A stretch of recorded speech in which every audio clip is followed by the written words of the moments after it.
所以我希望蔡英文总统如果不支持台独，讲清楚之后，请跟着我的方向，我大喊3声。我希望蔡英文总统你也大喊3声：中华民国万岁！中华民国万岁！中华民国万岁！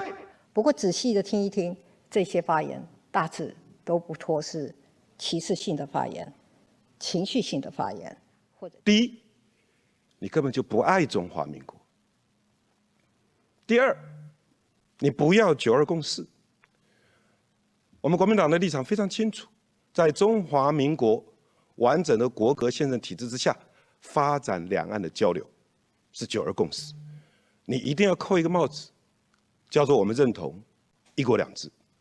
第三，我觉得蔡英文总统更讲不清楚，而且完全对不起长期支持台湾独立的朋友。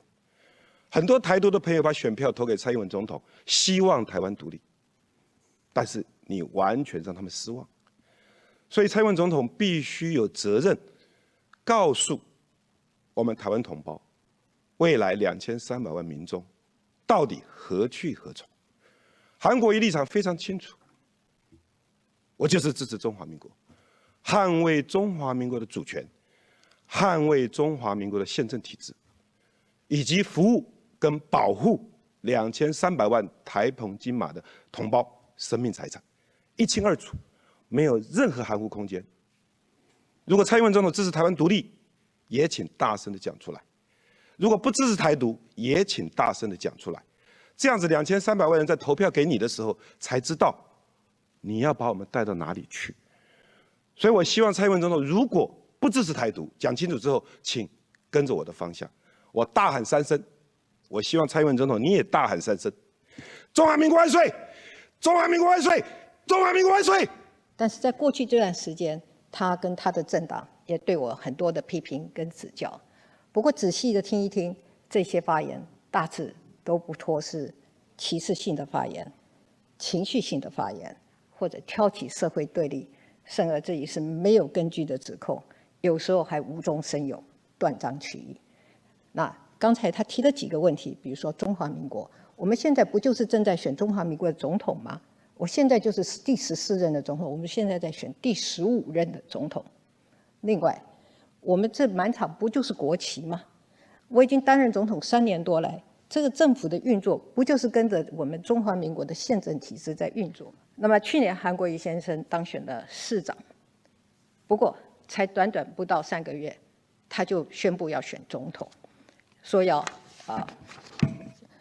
来争取国民党的这个候选人。韩市长很多的政策的宣示，有许多人都在觉得说还是有一些娱乐的效果。